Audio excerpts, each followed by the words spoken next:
Monday Night Football in Santa Clara. And what a game it is to end out week number 1. Monday night to start a season for the New York Jets in year 2 for Aaron Rodgers.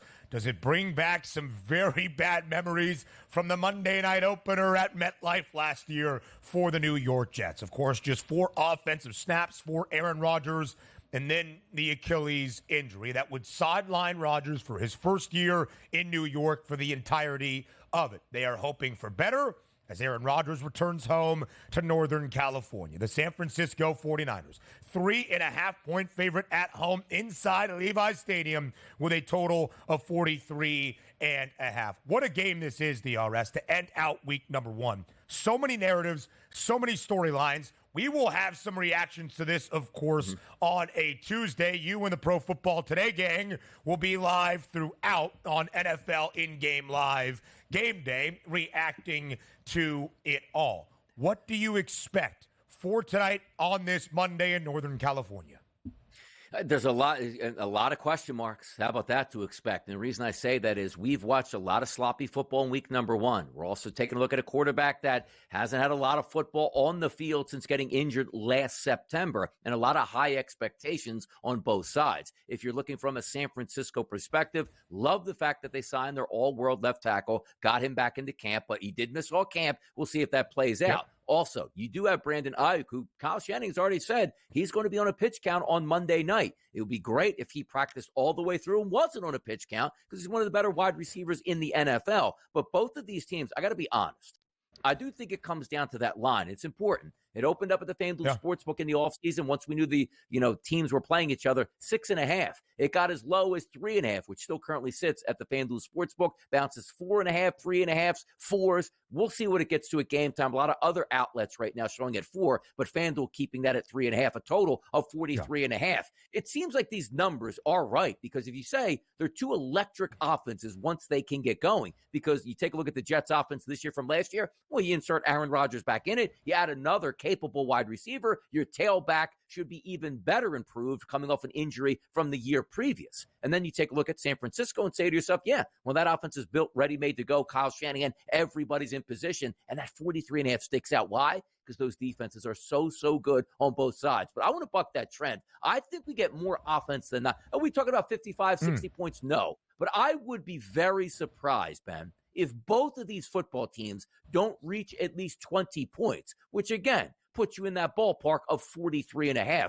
I'm hoping we get a clean performance out of both sides, but I got to tell you, those points are talking to me tonight with the New York Jets. I bought into the Jets about 3-4 weeks ago, realizing I don't know how talented the Buffalo Bills are going to be. Quite frankly, they looked bad yesterday. Thank goodness they got bailed out with against a terrible Arizona team and picked up that victory. The New England Patriots, yes, they won a football game, and so did the Miami Dolphins, but I still do think the New York Jets are the best team in the AFC East, but this game's going to go a long way to letting me know that. Almost feels like a referendum for the Jets, week number 1 on the road.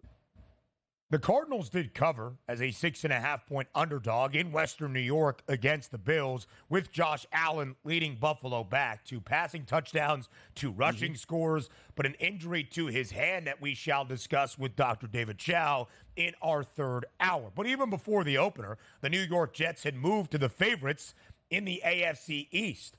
New York has not made it to the postseason since 2010. It's a 13-year playoff drought. Of course, you win your division, you earn a playoff berth, and you will host a playoff game. Those are the realistic expectations for this Jets team that, frankly, if they come up short of that this season, much like last, considered a failure and a disappointment with the investment in Aaron Rodgers. First, just some trend things to note. 3.5 in favor of the Niners. DRS is right. When this line opened up in the summer months, 5.5, 6 in spots. It was 4.5 last week. It has now settled back to 3 in a hook in favor of the 49ers. San Francisco played in 20 football games last year, including Super Bowl 58 against Kansas City in Las Vegas. The San Francisco 49ers were booked as a favorite in all 20 games, but just 9 in 11 against the spread.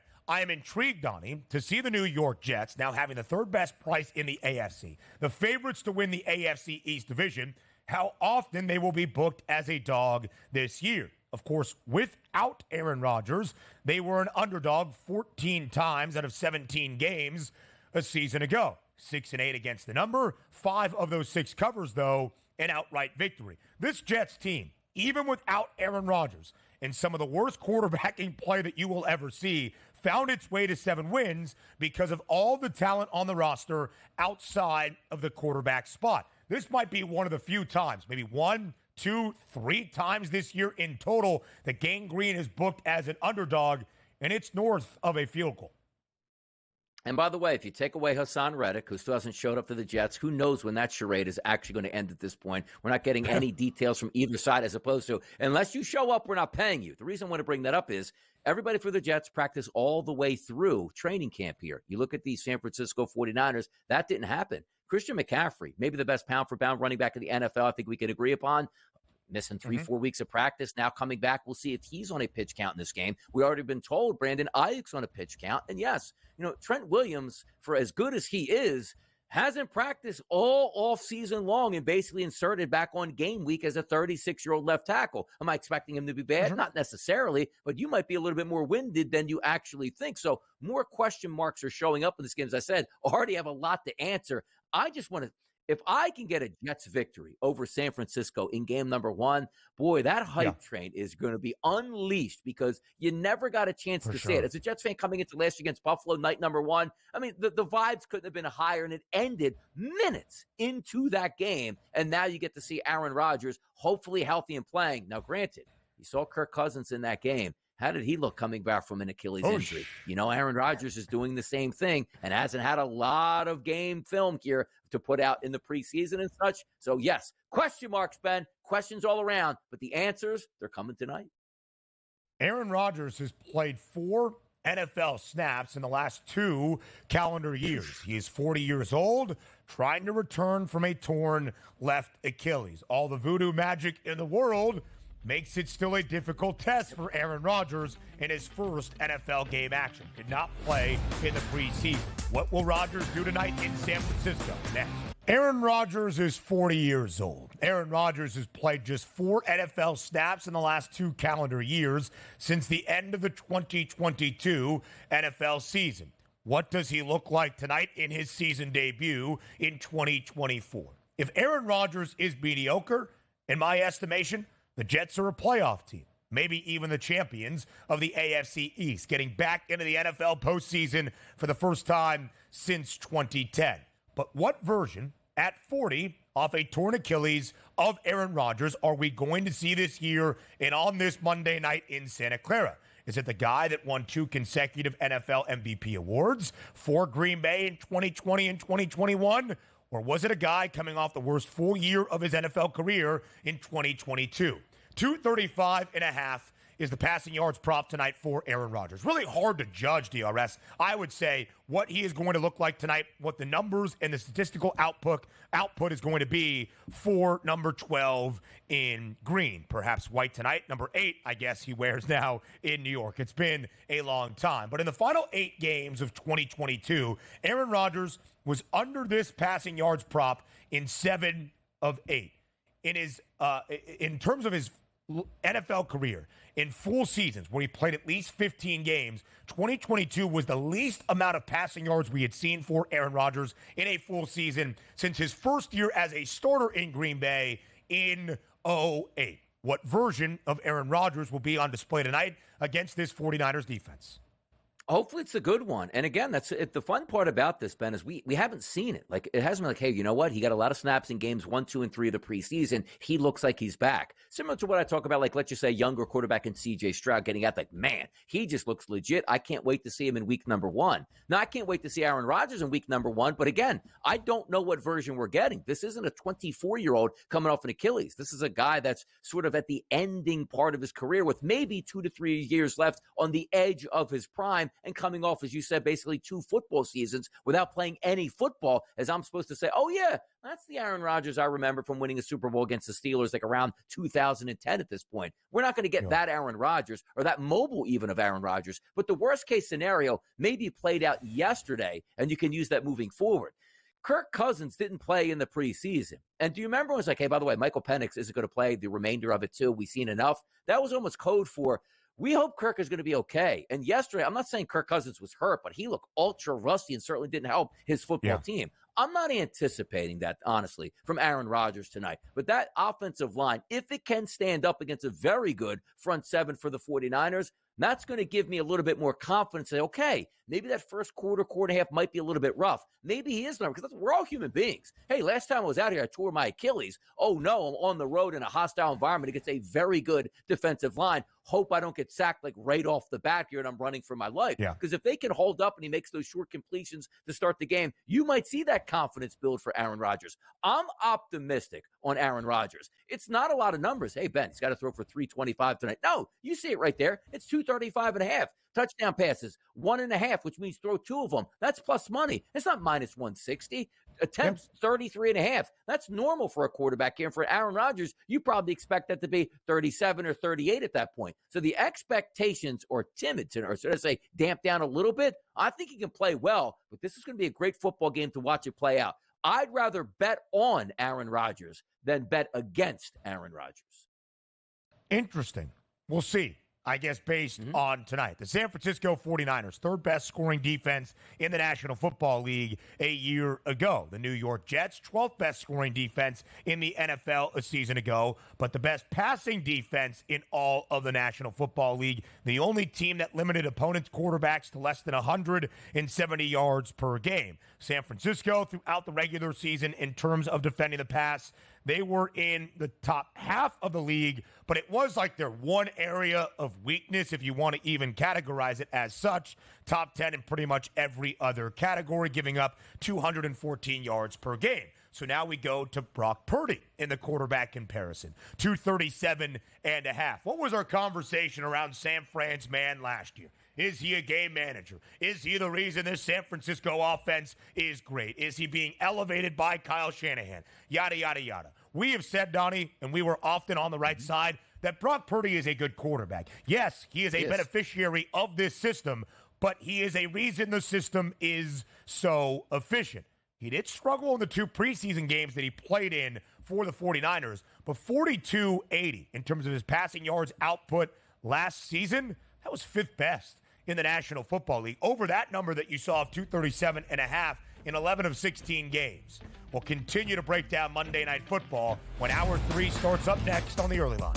Welcome to Hour number 3, our third and final live right here on this Monday on the Early Line on Sports Grid. He is Donnie Rightside. I am Ben Stevens. We are firmly into football season. Sure, we'll have some Major League Baseball previews later in this third hour, but really our focus, Monday Night Football to end out week number 1 and the entirety of our first full Sunday slate. The Pro Football Doc, Dr. David Chow, will join us up next to look at the most significant injuries that we saw from this opening weekend, even dating back to Thursday and Friday. Tom Vecchio of Sports Grid joins us later in this third hour for his prop perspective on this Monday in a focus on Monday Night Football. That's where we begin, DRS, in hour number 3. It's the 49ers.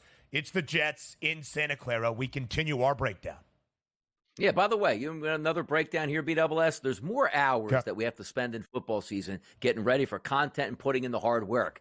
Weighed myself this morning, Ben. Lost 2 pounds last week. Was it the stress of football season? Was it being up an extra couple hours? I mean, you want to talk about, hey, guys, if you guys want to lose weight out here, just bet football games and do football content. You can eat whatever you want at any time and apparently lose weight. So I feel like I'm getting in the game shape. You know, some people show up to training camp a little bit overweight. Not saying I'm overweight, but you can still lose. I'm working hard right now, working my way back into football shape here, apparently. How about that? What are you fully down from when you started fasting, I believe in September of 2023? Yeah, I was 231, 232 in that range, give or take a pound or two. So today I weighed myself 195. So there we go. We're working our way back, by the way. This is right around my senior year of college, playing wide receiver in the mid-190s. So maybe there's something to be said about it. I got a couple routes left in me, man. The body's telling me. Got back in shape. Now we're ready.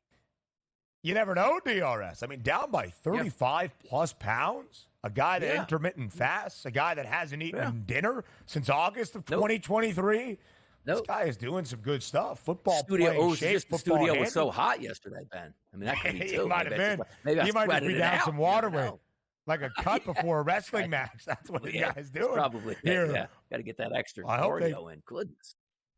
Listen, I hope they cool it down for Monday night. The PFT crew all together, DRS, OK Dubs, Kevin Walsh, and Joe Lisi for Monday Night Football to round out week number 1 of this NFL season. A Monday night in Santa Clara between the 49ers and the New York Jets. San Francisco, a 3.5-point home favorite. Total at 43.5. We had to ask the people, what's the best bet for Monday Night Football? That was the question to all of you in Fade the Public.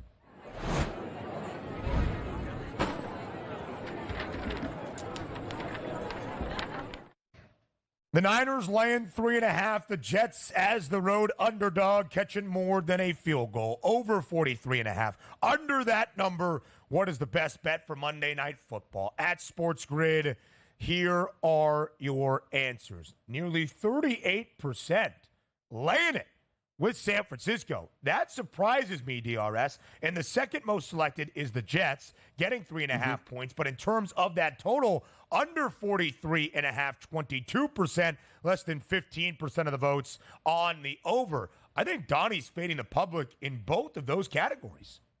Yeah, I am. And by the way, I do feel, because again, I appreciate hate in this world sometimes, specifically when it's directed in the sports landscape. And it's like, you know what? I don't care the Jets are playing. They're going to get beat in that game. Just give me the 49ers. There's a lot of it out there because you took a look at a lightning rod team like the New York Jets with Aaron Rodgers as their quarterback, and a lot of people just want to see them lose. But you have to sort of separate yourself. And I told myself in the offseason, I'm not really looking towards the Jets. This could be an absolute massacre season. It could be ridiculously bad. Who knows what we get out of Aaron Rodgers? Is he focused or not? I'm trying to set that aside, at least for Monday night, because, yes, we are going to have unbelievable answers by the end of this game, good or bad for the New York Jets. But I want to say to myself, let's look at this football team, Ben, from start to finish. Defensive line, linebacker, cornerbacks, safeties.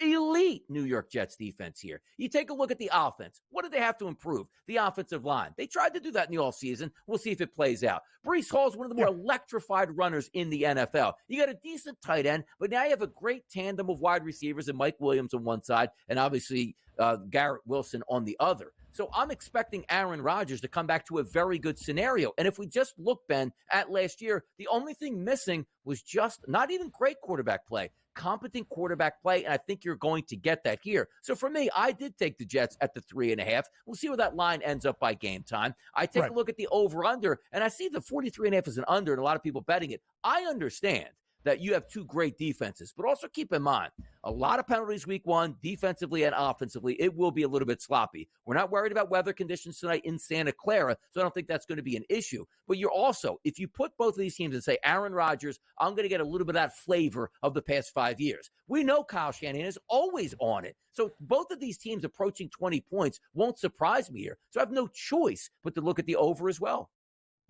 I think when you think about this game, DRS, you talk defenses. San Francisco, third best scoring defense in the regular season a season ago, 17.5 points per game only allowed. The New York Jets really focused on the defensive side of the football when a lot was asked out of that unit. Less than 21 points per game, 12th best in the regular season last year around the National Football League. But there are two good offenses on display. I'm a little bit spooked because, as you'll see in our triple option, I lean San Francisco with a little bit of too much love in the market for the New York Jets at this moment, and at least thinking we get off to a slower scoring pace to start. We'll see what happens in the final two quarters. But I am very much public in line right now, and I don't love that. Let's continue the breakdown, DRS, that we were looking at from the prop component. We have often had the conversation around Brock Purdy. What is his role in this San Francisco offense?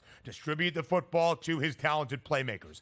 Isn't that every quarterback's role? Doesn't he make this offense more efficient in doing so? 4,280 passing yards a season ago, fifth most in the National Football League. Donnie, his prop tonight, 237 and a hook against what was the NFL's best passing defense in the National Football League a year ago. is still a number that Brock Purdy averaged more than 30 yards per game better than, and a number that Purdy went over 11 of 16 games in the regular season.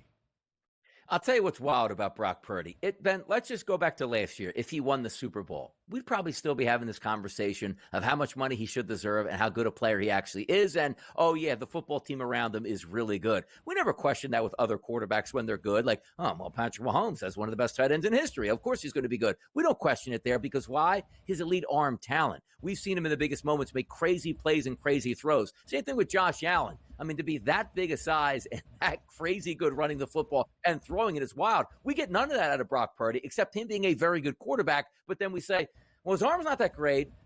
He's not that tall of a guy. He doesn't move around all that great out of the pocket. He's an okay athlete, but he never gets the credit for being a very good quarterback. And it's always, what is Kyle Shanahan actually doing for you? Well, quite frankly, if Kyle Shanahan was great, Trey Lance would be the starter and be the best quarterback of all time. You'd see other guys like Nick Mullins still sticking around being the starting quarterback. You have to have talent to run an NFL system. I don't care how good your offensive coordinator is, but I always get a kick out of that. Brock Purdy's a very good quarterback, but I say this now. When we go to next season and he gets paid, if he does reset the market, like when Dak reset it, like nobody's really yelling, oh, he got overpaid. Like, no, that's what we expected. But we see a contract with, $50 million or more per season on Brock Purdy. He's going to get those detractors. And it's been the first time probably since Daniel Jones got his $40 million, where we all laughed about it, except the New York Giants front office. That's going to be crazy to think of. But for my money tonight, I'm just going to trust Aaron Rodgers a bit more for Brock Purdy. But I hear you. There's so much disrespect on this guy, and he's a solid quarterback. We just don't give him credit for winning football games. We just don't. And great, he has offensive playmakers around him. That's good. That should mean a good football team offensively. That includes the best playmaker in football and the reigning offensive player of the year, Christian McCaffrey. 73.5 rushing yards, 34.5 receiving yards, expected to have more than 100 scrimmage yards tonight.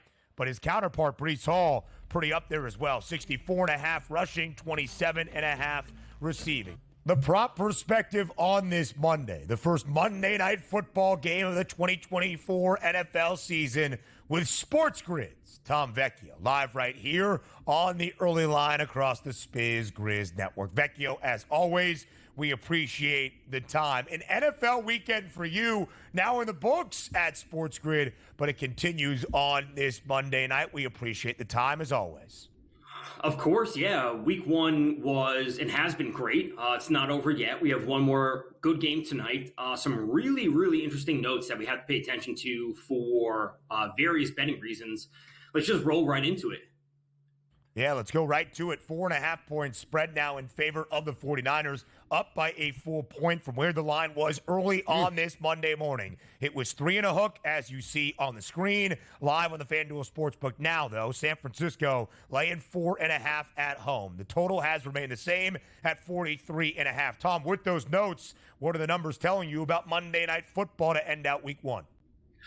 Really, really solid game. And I think there's a lot we can take away from this game, even if the Jets lose, which is kind of what I'm expecting overall. I think we have actually some really interesting betting lines. I'm expecting a kind of lack of scoring, as we've seen in a lot of these games. And as I've said, starting on Thursday night for all the games, live overs. That's what we want to be focusing in on. All these teams are starting off super slow, right? A lack of scoring in the first half for everyone. And then all of a sudden, after a few series, the starters finally get in the groove and they turn things up in the second half. So that's where we want to be focusing in on. If this live total drops to 37.5, 36, somewhere around there, live overs is the spot to go.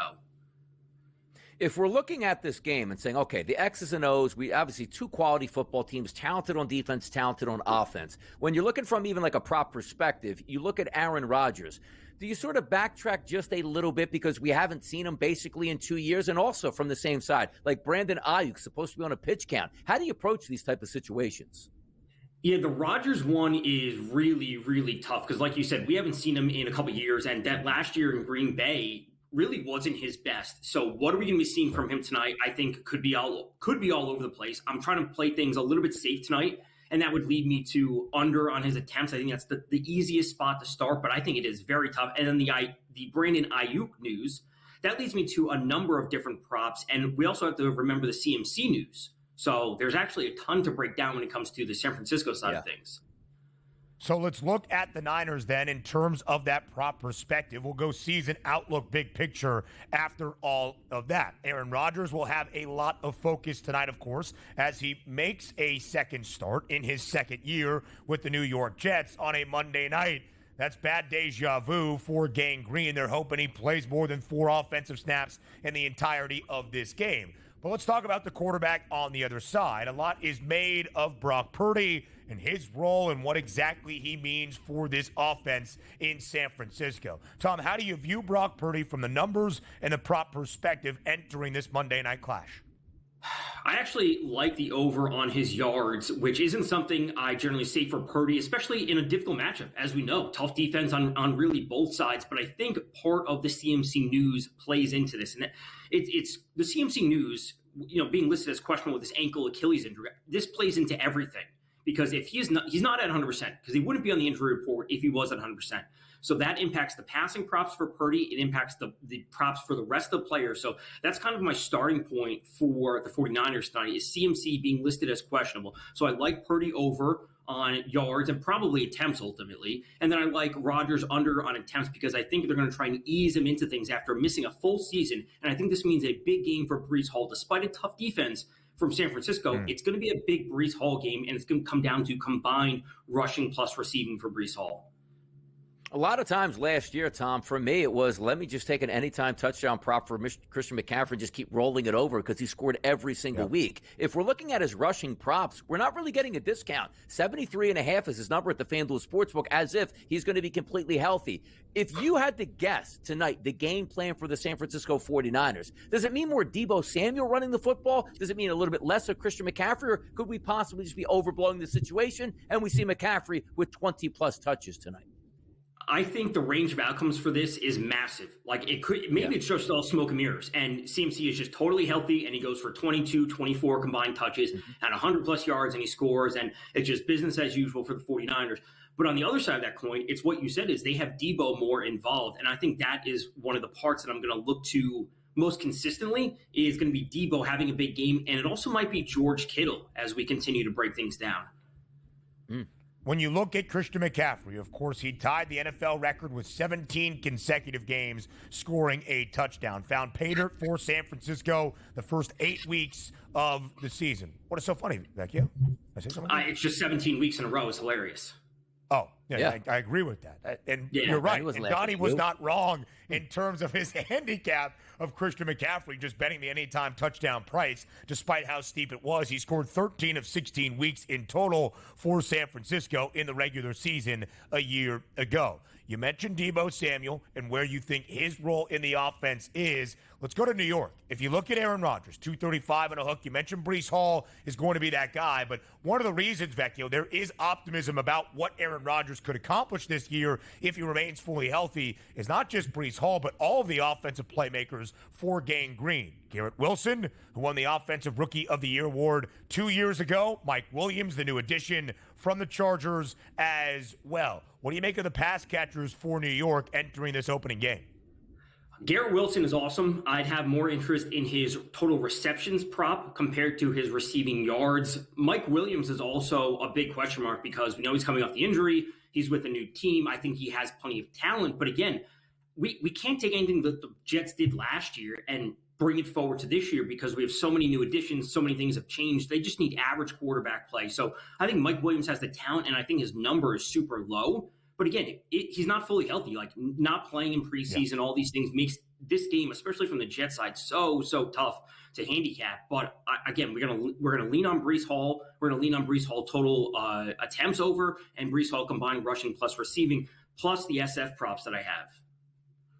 Yeah, it looks pretty good all throughout here because you're looking at the numbers. And again, we're not dealing with a football game that's 49.5, 52.5, so some crazy numbers. So you're getting what looks like to be discounted prices. Deebo Samuel, 48.5 yards receiving. Brandon Aiyuk, 50.5. George Kittle, 45.5. Then the lead dog here for the Jets at Garrett Wilson. If I'm going to ask you for advice tonight on how to approach the game from a Jets perspective, would it be quarterback, wide receiver, or running back, Tom, that you say, Donnie, that's the market you should be invested in if you're looking to bet a player on the Jets tonight? It's probably Hall, and his touchdown odds, I think, are at plus 140. And regardless of it being a tough defense, we're getting a player that has essentially projected for close to 20 total touches and in an offense that may not be passing at a super high volume. If I'm going under at least the notion that I think they're going to try and ease Rodgers into things, that means more of a Breece Hall heavy game. And yes, it's a tough defense, but we're getting him at an awesome number for a player that's going to get close to 20 touches, which is not something that we normally get. So it would start with Breece Hall, then move to Garrett Wilson, and then move to Rodgers in terms of just trust I have in terms of their props overall. The Niners, the third best rushing defense in the National Football League last year in the regular season, allowing less than 90 yards per game. But Breece Hall will be expected to do it all, much like Christian McCaffrey. 97.5 is the rushing plus receiving yards prop for Breece Hall. It's 112 and a hook for Christian McCaffrey. Vecchio, we just saw the board right there of your top props for Monday Night Football. Take us through quickly here in the final 50 seconds of this segment.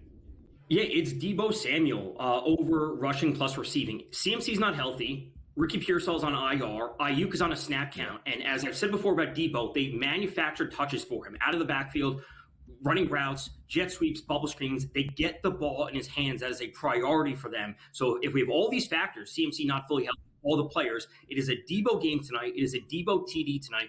Then it's going to be Kittle over yards. And then ultimately, I think that we're going to, again, ease Rodgers into things, which would put him under passing attempts and over on Breece Hall rushing attempts. 33.5, the number for Aaron Rodgers. Number 8, more than likely in white tonight for the New York Jets. Tom Vecchio, we appreciate the prop perspective on this Monday. Donnie and I run the triple option for Monday Night Football next. Monday Night Football, a marquee matchup to end out week number 1 of this 2024 NFL season tonight in Santa Clara between the San Francisco 49ers and the New York Jets. Some Monday market movement now back in favor of San Fran. The line opened at 5.5 or 6 earlier in the summer months. It got down to 3.5. Last week was 4.5, down to 3.5 throughout this weekend, and even bright and early on this Monday morning. Currently, DRS, the line is live at 4.5 on FanDuel in favor of the Niners. Total 43.5. Before we dive into our triple option, when you look at the numbers for tonight, what is it telling you about both of these teams entering their season openers? It tells me that we're going to look at the 49ers from a power perspective and say home field advantage does matter. And coming 3,000 miles to the West Coast to play a team that just played in the Super Bowl and has a lot less technical question marks than the Jets do, not about actually players on the field, but can they win and actually make it to the playoffs? So the 49ers might win tonight. They're favored to do so. We expect the 49ers to get into the playoffs, and I expect the Jets to get into the playoffs. But it is a nice line where you're not dealing with just that coin flip, like opening night, right? We knew we were probably going to get a great game between the Baltimore Ravens and the Kansas City Chiefs, teetering on 2.5 and 3s here. We're not getting that here. We're pretty sure that the Niners are the favorite, and I'm interested to see where this line actually closes. Is 4.5 the highest number that's going to be bet up today? I would imagine so. 5 seems like it would be just too far of a distance with a total of 43.5 and expecting a close game. I think 4.5 is right, and I like the Jets tonight. I'm not saying this is one of very few times under a touchdown that you might say, and yesterday, same thing with like the Steelers and the Falcons. One of those where I can see the 49ers winning this game, but I could also see saying, okay, Niners win, but the Jets do cover the 4.5. It is fascinating. The San Francisco 49ers played in 20 games last year, including Super Bowl 58 in Las Vegas. They did lose as a favorite to Kansas City, but they were favored. And they were favored in all 20 games, just 9-11 against the spread. In fact, in the regular season, not many of them were under a touchdown, let alone flirting with a field goal number. I am incredibly intrigued from the spread perspective to see where the Jets are this year. Last year, without Aaron Rodgers, after 4 offensive plays, the Jets were an underdog in 14 of 17 games, 6-8 against the number, 5 outright victories in those 6 covers. But it should be noted, for instance, both of these teams on the road week number 2, and the lines are out. The 49ers 5.5-point favorite in Minnesota against the Vikings, who hammered the Giants over the weekend, 28-6 in MetLife. Sam Darnold looking great. Justin Jefferson a touchdown. We didn't really hit on that game. I know Donnie wanted to say some things about Danny Dimes, but the Jets, DRS, 4.5-point favorite in Tennessee against the Titans. Again, I don't think New York is going to be booked as a dog. Often, is this the time to take advantage for Aaron Rodgers and Gang Green? That's where we start in our triple option. Our favorite side, total and prop for Monday Night Football in Santa Clara. So, Donnie, what is your favorite side for MNF? Yeah, I'll take the Jets. And again, anything over a field goal, I would be confident with doing that. 3.5s, 4s, and now 4.5s, as we're seeing at the FanDuel Sportsbook. I think that makes a lot of sense. But also, Tom Vecchio brought up a very good point on this. It's not as if you're like, we love live game betting. Don't get me wrong. But week 7, It's not like, well, let me wait to see live because Anthony Richardson's played 6 games already. I want to see him in game number 7. No, sometimes you might take a look at Aaron Rodgers in game number 1 and say, I haven't seen anything out of him. Because quite frankly, if you saw Kirk Cousins yesterday and said, let me go to a quarter in, Kirk doesn't look all that good here. Maybe I want to back off and not play this game as opposed to just playing it pregame with the Atlanta Falcons. Same thing for the Jets and Aaron Rodgers. You come out in that first quarter, he's 7 for 8 for 62 yards and a touchdown pass. Like, whoa, what do we got here? He's 1 for 5 with an interception and sacked twice in the first quarter. Maybe you don't want to take the New York Jets and Aaron Rodgers props here. So pregame, pre-flop here, I'll take the Jets at 4.5 though. So we heard it from Dr. David Chow. The Jets are the healthier team. San Francisco with some injury concerns. Dre Greenlaw not going to be out there to start this season. Brendan Aiyuk and Trent Williams trying to rev up into injury shape. Christian McCaffrey listed on the injury report. I just believe San Francisco is a better team and should win this game by a touchdown tonight. The 49ers laying 3.5 is the way that I look. I believe there's been a lot of love in the marketplace, whether it's sharp or square betting. I'm not entirely sure. The public likes San Francisco more than I expected in our FTP poll to start off this third hour. I'm going to lay 3.5 with the 49ers. The line now working to San Francisco's side of things at 4 and a hook. Donnie, you said this very early on as we first looked at Monday Night Football to end out week 1. 2 really good defenses, 2 defenses we expect to be top 5, top 10 throughout this NFL season. But you think we see some offense and some points tonight. How come? You're just looking at both of these teams. And again, we don't have anything to go off of what we've seen in the past. That's it. Nothing from this year. But we know as well, you and I know this. These two teams aren't built for, hey, we score 14 to 17 points in a game. They have the best offensive coordinator / play caller in the sport in Kyle Shanahan. They have an elite offense out there, the San Francisco 49ers. You flip it over to Aaron Rodgers with new weapons at wide receiver position, and we love Breece Hall in the backfield. So I would be shocked at the end of this game, like, man, this offense scored 11 points, 12 points, 13 points in this game. I don't think that's going to happen. Yeah. So if I think both of these teams will be able to approach 20 points, which means 17 or more out of both of them, I can't say I like the under at 43.5. I think both of these teams should be in at least the low 20s, which puts me in play for that 43.5. I'll go over just based on that scenario. But again, it's week 1. We don't have a lot of backlog. We're just going on, these two teams have weapons, and I think they should both get the 20 points. The 49ers were 12-5 throughout the regular season last year in all 12 wins. It should not be a shock that San Francisco scored a lot of points, but they did score at least 27 in all 12 victories, and they are favored tonight. I actually go under 21.5 in the opening half. A lot of that is more on the New York Jets. In fact, I wanted to bet the Jets team total under in the first half, but it was 9 in the hook. Didn't like it under 10, so I'll go under 3 touchdowns for the first half. We saw it yesterday with Kirk Cousins, 36 years old, coming off a torn Achilles. Aaron Rodgers is 40, coming off a torn Achilles. He has more time to rev up. It happened week 1 for him as opposed to midway through the year for Kirk Cousins, but I think it takes some time. Donnie, before you go, what's your favorite prop of the night? Aaron Rodgers over 1.5 touchdown passes inside the 5-yard line. He ain't handing that football off, people. He's making eye contact, throwing touchdowns, baby. Hey, have fun on the money line. Have fun tonight in studio with the PFT crew. We'll talk on Wednesday. More Early Line next. Live right here on this Monday on the Early Line on Sports Grid. We round out our show today with me finishing my triple option for Monday Night Football, looking at the individual prop perspective, and then the individual race in college football, who is going to strike the pose as a Heisman Trophy winner for the 2024 season. Let's end out the triple option for Monday Night Football. Now, I hear from Dr. David Chow. I hear from Tom Vecchio. Kyle Shanahan himself, the head coach of the 49ers, said that Brandon Aiyuk might be on a pitch count or a snap count tonight. Why? The guy was there throughout training camp. Yeah, he wasn't on the practice field. He was holding in, but he got his deal. So make sure he's ready for week number 1. And I think he is going to be for week number 1. And I'm not saying he goes off for 102 touchdowns tonight against the New York Jets, who are the best passing defense in the National Football League a season ago. In fact, New York was the only passing defense that limited opponents to less than 170 yards per game. But I think the numbers are just a tad too low tonight for what is still an explosive San Francisco offense. Brandon Aiyuk's number is 50.5. In our offseason conversations about Aiyuk in San Francisco and his demands for more money and then his demand for a trade and the 49ers being reluctant, it's because Brandon Aiyuk is a darn good wide receiver. We've seen that in his 4 years in the National Football League. We have especially seen that in his last 2 years, emerging as San Francisco's top target. Christian McCaffrey is there. Deebo Samuel is there. George Kittle is there. All of these guys are some of the best at their position, if not the best. But look at the numbers.